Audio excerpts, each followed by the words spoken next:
अध्यक्ष महोदय, माझी सन्मान्य शिक्षण मंत्री साहेबांना एवढीच विनंती आहे, शहरातल्या शाळांमध्ये सुरक्षेच्या दृष्टीने सीसीटीव्ही जसं आवश्यक आहे तसं ग्रामीणमध्ये पण आवश्यक आहेत.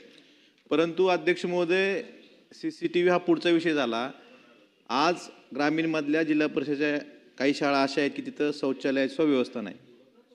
त्यामुळं शौचालयाच्यासाठी सुद्धा शासनानं लक्ष देणं गरजेचं आहे.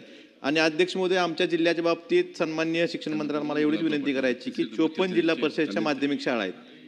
या शाळा आमच्या इटकूर असेल, मासा असेल, खामसवाडी असेल, भूम तालुक्यातली इट आहे, जवळ निजाम आहे.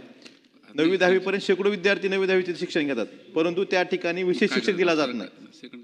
त्यामुळं एक जिल्हा परिषद शाळेमध्ये सर्वसामान्य माणसाचे लेकरं शिकतात, त्या ठिकाणी विशेष शिक्षक देणं गरजेचं आहे. तर माझी एवढीच विनंती आहे की त्या ठिकाणी जिल्हा परिषद शाळेत शिकणारा एका बाजूला अतिरिक्त शिक्षक आहेत आपल्याकडे जिल्हा परिषद एवढ्या मोठ्या प्रमाणात, आणि जर त्या ठिकाणी विशेष शिक्षक जिल्हा परिषद शाळेला मिळत नसतील तर याबाबत शिक्षण मंत्री महोदयांनी त्या ठिकाणी माध्यमिक शाळांना विशेष शिक्षक देण्याची सूचना द्यावीत. आणि अध्यक्ष महोदय, मागाशी मी 296च्या प्रस्तावित बोललो, आता शिक्षण मंत्री महोदय या ठिकाणी आहेत. आमच्या धाराशिव जिल्ह्यात 15 ते 20 तक्रारी आपण जे पोषण आहार म्हणून देतो मिलेट न्यूट्रिएंट बारचा, त्यात आळ्या निघाल्या तक्रारी आल्या आहेत. यावर कारवाई कराय का? आमदाराच्या तक्रारीवर आपण आमदार निवासचं कॅन्टीन बंद करता, पण विद्यार्थ्यांच्या आरोग्याच्या कंत्राटानं खेळ केला, त्याचं कंत्राट आपण रद्द करावं एवढीच विनंती करतो अध्यक्ष महोदय.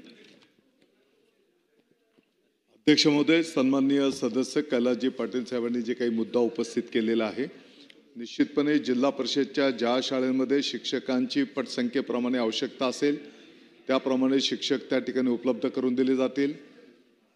आणि जी काही आळ्या आढळून आलेल्या आहेत, ही जी काही आपण सूचना केली आहे, पाठीमागे मी स्वतःही न्यूज चॅनलला ती बातमी बघितल्याच्यानंतर संबंधित अधिकाऱ्यांना त्या संदर्भामध्ये कारवाई करण्याची सूचना केलेली आहे.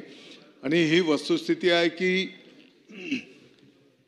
त्यातल्या त्यात प्राधान्यक्रमाने आपल्या जिल्हा परिषद, नगरपालिका, महानगरपालिकेच्या ज्या शासकीय शाळा आहेत, या शाळांमध्ये ज्या भौतिक सुविधा देण्याची आवश्यकता आहे, मग त्याच्यामध्ये शुद्ध पिण्याचं पाणी असेल, स्वच्छतागृह असतील, त्या ठिकाणी शाळेंच्या इमारती असतील त्या दुरुस्ती करणं, नवीन इमारती बांधणं, रंगरंगोटी करणं, खेळांचं क्रीडांगण असणं, त्या ठिकाणी लॅब असेल, लायब्ररी असेल, या सर्व सुविधांची पूर्तता आपण टप्प्याटप्प्याने त्या ठिकाणी करायला घेतो आहोत. याचा एक विस्तृत आराखडा तयार करण्यात आलेला आहे आणि येणाऱ्या वर्षभरामध्ये आपल्याला या सर्व शासकीय शाळांचं चित्र तुम्हाला बदललेलं निश्चितपणे दिसेल. सन्माननीय सदस्य सिद्धार्थ शिरोळे. अध्यक्ष महोदय, माझी